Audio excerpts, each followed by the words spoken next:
Study magic world के YouTube channel पे आपका स्वागत है। आज हम लोग बेसिक इलेक्ट्रिकल इंजीनियरिंग का सेकेंड चैप्टर स्टार्ट करने जा रहे हैं, जो है डीसी सर्किट थ्योरम्स। इसके पहले अगर आपने चैप्टर नंबर फर्स्ट नहीं देखा है, चैप्टर नंबर फर्स्ट क्या है? Overview of DC circuits. अगर ओवरव्यू ऑफ डीसी सर्किट्स को आपने नहीं देखा है तो सबसे पहले चैप्टर को फिनिश कर लीजिए। बेसिक कंसेप्ट्स हैं उसमें। और मैं एक चीज़ आपको मोस्ट इम्पॉर्टेंटली बता दे रहा हूँ, ये जो प्ले लिस्ट है बेसिक इलेक्ट्रिकल इंजीनियरिंग का, ये to the point playlist है। कहने का मतलब जो कंटेंट होता है ना, इससे अब कम नहीं पढ़ सकते। ये मिनिमम है जिसको पढ़ के आपको जाना होगा बीटी यूपी के एग्ज़ाम को देने के लिए, डिप्लोमा पॉलिटेक्निक के सेमेस्टर एग्ज़ाम को देने के लिए। और एक बेसिक आइडिया, बेसिक नॉलेज जो बेसिक इलेक्ट्रिकल इंजीनियरिंग के बारे में है, वो आपको यहाँ से मिल जाएगी। फ़िलहाल मैं एक और सीरीज़ स्टार्ट करूँगा जिसमें हम डिटेल से सिलेबस को पढ़ेंगे। ये सेमेस्टर एग्ज़ाम को पॉइंट करके एक रिवीजन पर्पस से एक वीडियो कंटेंट डाला जा रहा है। और अगर आपको ये प्रयास अच्छा लग रहा हो तो वीडियो को लाइक करिए, शेयर करिए, जो भी सुझाव है उसे कमेंट करिए और चैनल को सब्सक्राइब करना बिल्कुल मत भूलिएगा। चलिए देर ना करते हुए हम लोग स्टार्ट करते हैं। चैप्टर नंबर सेकेंड का पहला लेक्चर है ये। चैप्टर हमारा है डीसी सर्किट थ्योरम्स। क्या है? DC circuit theorem. डीसी के बारे में अगर बात करें तो डीसी क्या है हमारे पास? डीसी हमारे पास एक ऐसा वेव होता है, डीसी एक ऐसा सिग्नल है जिसमें समय और उसके मान लो वोल्टेज के बीच में, समय और वोल्टेज के बीच में ग्राफ बनाए तो ऐसा एक कांस्टेंट ग्राफ होता है। मतलब इसका कहने का मतलब ये हो गया कि समय के बढ़ने के साथ साथ, जैसे समय आगे बढ़ रहा है उसके साथ साथ वोल्टेज का मान नहीं बदल रहा है। हर एक बिंदु पे आप देखेंगे ना, यहाँ पे वोल्टेज समान है, यहाँ भी देखेंगे तो वोल्टेज वही है, यहाँ भी वोल्टेज यही है। तो समय के साथ आगे जैसे जैसे बढ़ रहे हैं तो बढ़ने के साथ वोल्टेज का मान बदल नहीं रहा है, इसलिए इसे बोलेंगे डायरेक्ट करंट। ठीक है, इसको इसलिए क्या बोलेंगे? इसको डायरेक्ट करंट हम लोग बोलेंगे।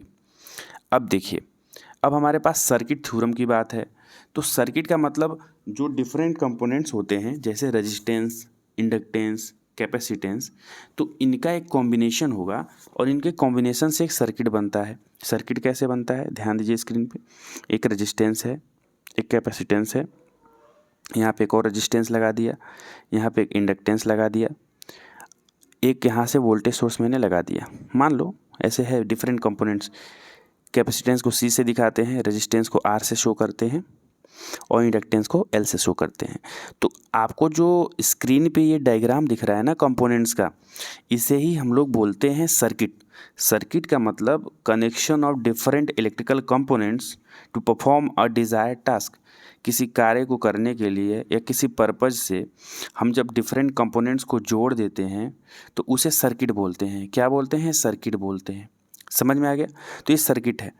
अब हमारे इलेक्ट्रिकल इंजीनियरिंग में होता ये है कि सर्किट आसान भी होते हैं और सर्किट थोड़े से मुश्किल या कॉम्प्लेक्स मतलब जटिल टाइप के सर्किट भी देखने को मिलते हैं। जटिल टाइप के सर्किट का मतलब कि ऐसे सर्किट मिलते हैं जिनको सॉल्व करना, जिनका सॉल्यूशन निकालना थोड़ा सा मुश्किल हो जाता है। अब उस मुश्किल हालात को हल करने के लिए हमारे पास कुछ नियम होने चाहिए, कुछ थ्योरम्स होने चाहिए। तो हम उस थ्योरम को वहाँ उस पर्टिकुलर या स्पेसिफिक कंडीशन में अप्लाई करके उस सर्किट को आसानी से सॉल्व कर सकते हैं, जो सर्किट कॉम्प्लेक्स या जटिल है। चलिए ये बात हो गई। अब इसको और थोड़ा अच्छे से समझते हैं। सर क्या कह रहे हैं आप? ध्यान दीजिए, हमारे पावर सिस्टम में या इलेक्ट्रिकल सिस्टम में कहीं भी आप देखिएगा, घरों में वायरिंग होती है। घरों से बाहर निकलेंगे, पावर सिस्टम आपको दिखेगा, ओवरहेड ट्रांसमिशन लाइंस दिखती हैं। ओवरहेड ट्रांसमिशन लाइंस का मतलब जो ऊपर से 4 वायर, आपको 4 वायर का सिस्टम दिख रहा होगा, उसे ही बोलते हैं ओवरहेड ट्रांसमिशन लाइन। अब कहीं कहीं ऐसा कंडीशन आता है ना, ऐसा कनेक्शन होता है कि जो कनेक्शन बड़ा जटिल होता है। ओवरहेड ट्रांसमिशन लाइन देखते हैं, पावर सिस्टम देखते हैं, तो कहीं कहीं सिस्टम में ऐसा कनेक्शन आता है कि बड़ा जटिल कॉम्प्लेक्स हो जाता है। तो उस कॉम्प्लेक्स सिचुएशन को सॉल्व करने के लिए हमारे पास कुछ थ्योरम्स हैं। थ्योरम मतलब कुछ नियम, कुछ कानून, जिसको अप्लाई करके हम उस समस्या का समाधान आसानी से कम समय में कर लेते हैं। तो सिंपल सा इस चैप्टर को पढ़ने का रीज़न ये है कि हम किसी भी समस्या का मतलब यहाँ पे क्या है? सर्किट से है। किसी भी सर्किट को आसानी से कैसे सॉल्व कर सकते हैं। चलिए आगे बढ़ते हैं। उम्मीद करता हूँ आपको पता चल गया होगा कि ये चैप्टर क्यों पढ़ रहे हैं हम लोग। अब देखिए, अब इस चैप्टर को पढ़ने से पहले हम लोग ध्यान देंगे कि कौन कौन से इम्पोर्टेंट क्या हैं, कौन कौन से इम्पोर्टेंट टर्म्स हैं। पद हैं उसको समझेंगे, पहले जो डिफरेंट टाइप के फॉर्मूलाज हैं उसको देखेंगे। तो कुछ महत्वपूर्ण पद में पहले नंबर पे आपको दिख रहा होगा स्क्रीन पे नेटवर्क। देखिए स्क्रीनशॉट अपने हिसाब से लेते रहिएगा आप लोग। तो नेटवर्क क्या है? तो एनर्जी सोर्सेज, रजिस्टेंसेज और अदर इलेक्ट्रिकल एलिमेंट्स का अरेंजमेंट नेटवर्क कहलाता है। क्या कहलाता है? अरेंजमेंट नेटवर्क कहलाता है। अब नेटवर्क कहलाने का मतलब देखिए, मैं इसको और अच्छे से समझाने का प्रयास करता हूँ आपको। ध्यान दीजिएगा, स्क्रीन पे ध्यान दीजिएगा। एनर्जी सोर्स का मतलब हमारा वोल्टेज सोर्स हो जाएगा या तो फिर करंट सोर्स हो जाएगा। पहली बात मैं क्लियर कर रहा हूँ। रेजिस्टेंस मतलब आर, रेजिस्टेंस आर को आर से दिखाते हैं। चैप्टर नंबर फर्स्ट में रेजिस्टेंस के बारे में डिस्कस है कि बेसिकली रेजिस्टेंस किसे कहते हैं, तो वहाँ पे जाकर आप लोग कंफर्म कर लीजिएगा ये बेसिक चीज़ों के बारे में। अदर इलेक्ट्रिकल एलिमेंट में क्या क्या आ जाएगा? इंडक्टर आ जाएगा, कैपेसिटर आ जाएगा, यही आएगा ना। तो इन सब चीज़ों की बात यहाँ पे हो रही है, ध्यान दीजिएगा। अब हम देखते हैं नेटवर्क कहते किसे हैं। तो नेटवर्क के लिए एनर्जी सोर्स, रेजिस्टेंस और अदर इलेक्ट्रिकल एलिमेंट्स का अरेंजमेंट मतलब मान लो रेजिस्टेंस है, इंडक्टेंस है और यहाँ एक कैपेसिटर जोड़ दिए, और एनर्जी सोर्स का मतलब एक वोल्टेज सोर्स यहाँ पे लगा दिए। देखिए वोल्टेज सोर्स मैंने लगाया ना यहाँ पे V, इंडक्टेंस L है, रेजिस्टेंस R है, कैपेसिटेंस C है। तो यही जो आपको सिस्टम दिख रहा है ना, अरेंजमेंट, रेजिस्टेंस, इंडक्टेंस, कैपेसिटेंस और वोल्टेज सोर्स, यहाँ देखो वोल्टेज सोर्स है V, तो इसी का अरेंजमेंट जो दिख रहा है ना, यही हमारा नेटवर्क है। क्या है? नेटवर्क है। तो ये समझ में आया होगा। अब चलिए ध्यान दीजिए, अब ये नेटवर्क हो गया। नेटवर्क कंफर्म है। एनर्जी सोर्सेज, रेजिस्टेंसेज और अदर इलेक्ट्रिकल एलिमेंट्स का अरेंजमेंट नेटवर्क कहलाता है। ये क्लियर है। दूसरे नंबर पे आएगा हमारे पास महत्वपूर्ण पद है एक्टिव एलिमेंट। एक्टिव एलिमेंट, सक्रिय तत्व। एक्टिव एलिमेंट मतलब सक्रिय तत्व किसे कहते हैं? तो ध्यान दीजिए,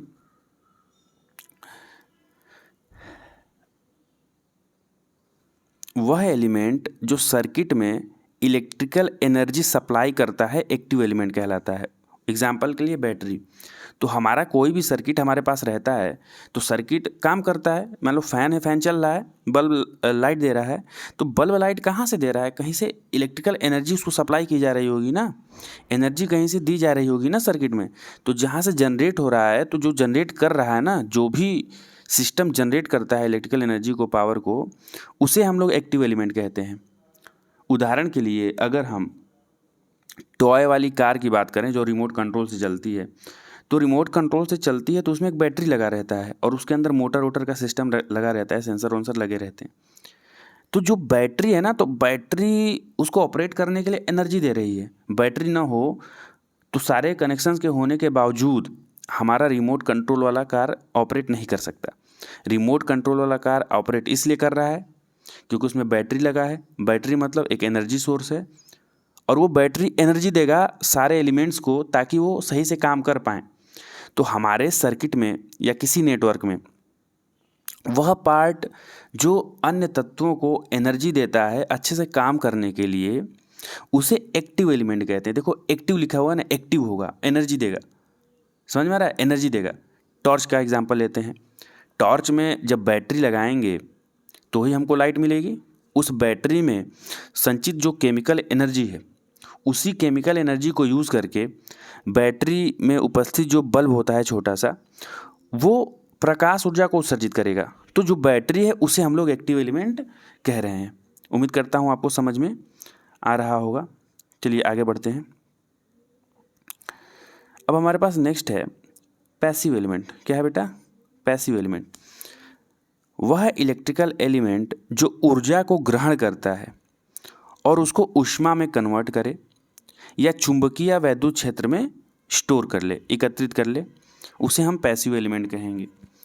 तो अब एक्टिव एलिमेंट तो समझ गए कि जो हमारे सर्किट में नेटवर्क में एनर्जी दे रहा है, सप्लाई कर रहा है, वो क्या है? एक्टिव एलिमेंट है। और एक्टिव एलिमेंट का उदाहरण क्या होगा?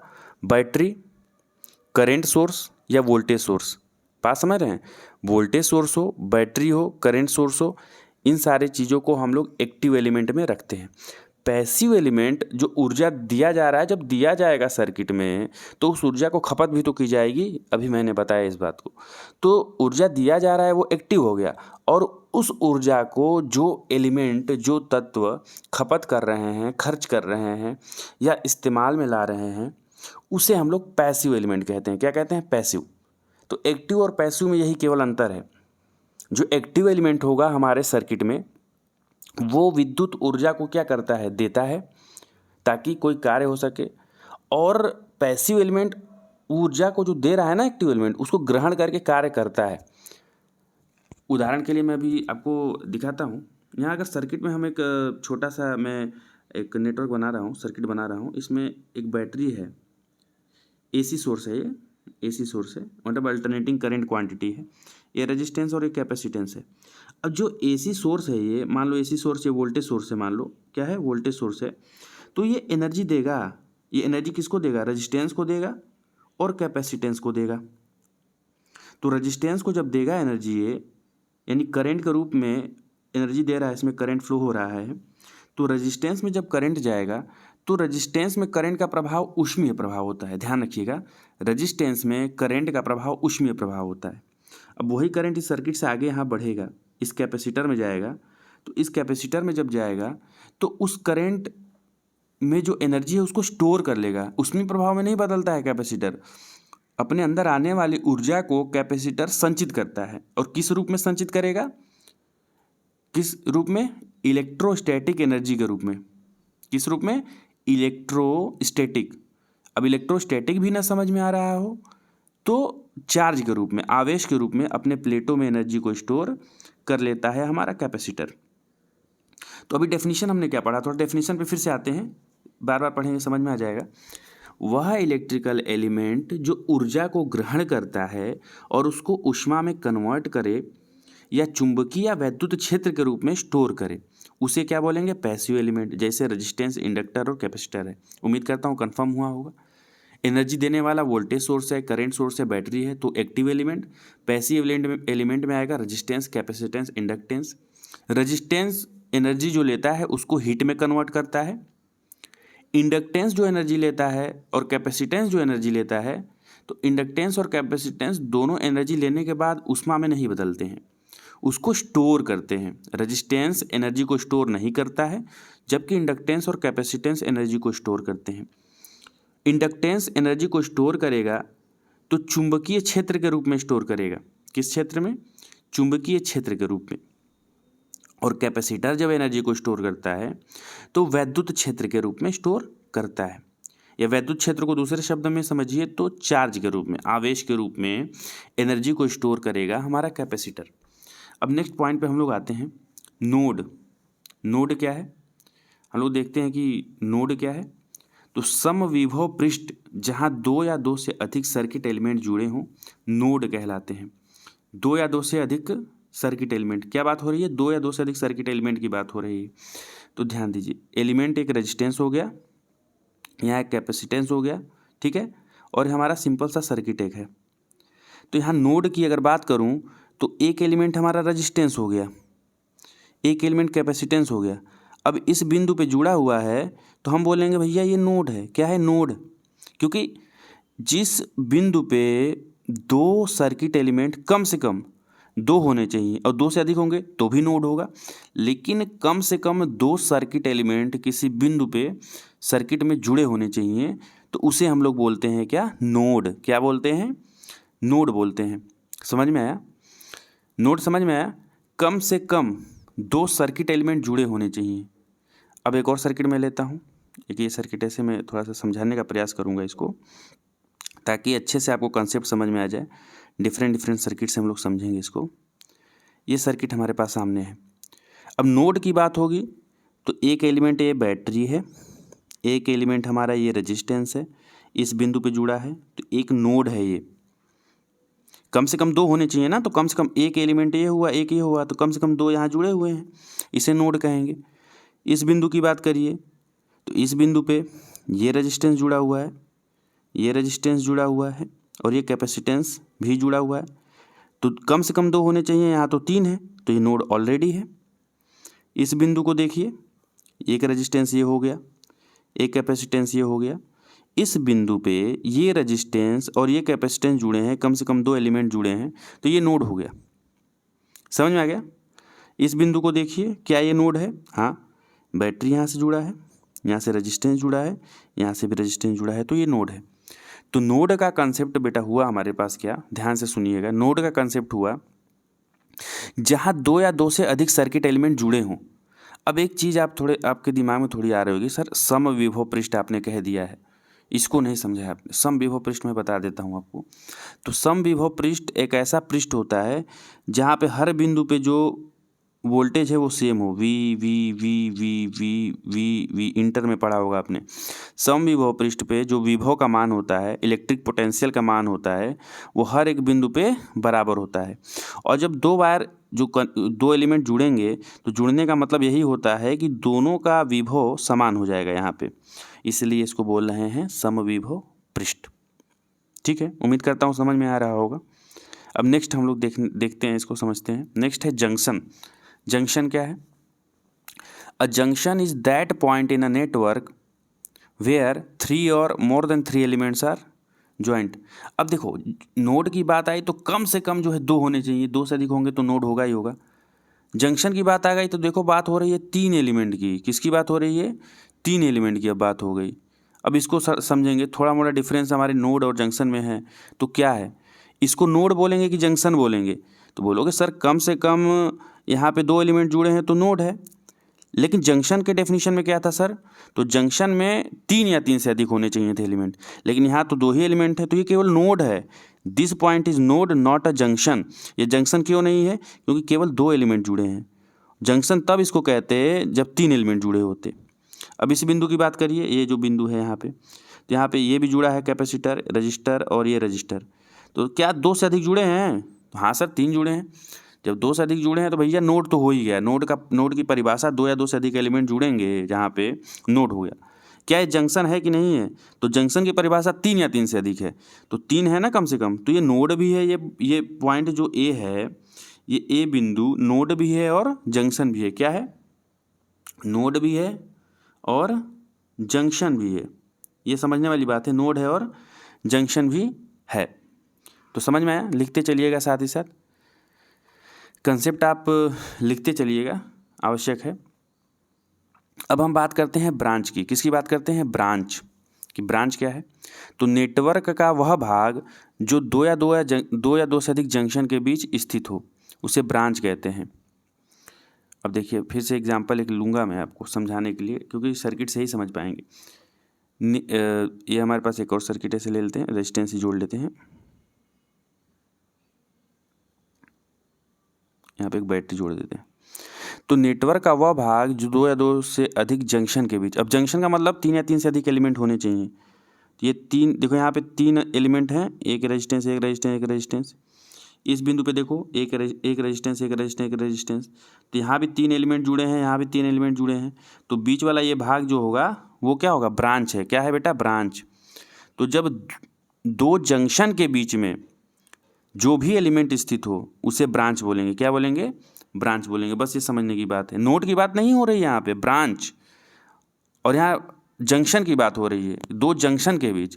और जहाँ जंक्शन बोला जाए तो समझ जाना कि सर 3 या 3 से अधिक एलिमेंट की बात होगी। अब यानी 3 या 3 से अधिक एलिमेंट जिस बिंदु पे नेटवर्क या सर्किट में जुड़ेंगे उसे क्या बोलेंगे? जंक्शन। और जहाँ 2 या 2 से अधिक एलिमेंट जुड़ेंगे उसे बोलेंगे नोड। क्या बोलेंगे? नोड। अब नेक्स्ट हमारे पास टर्म है लूप।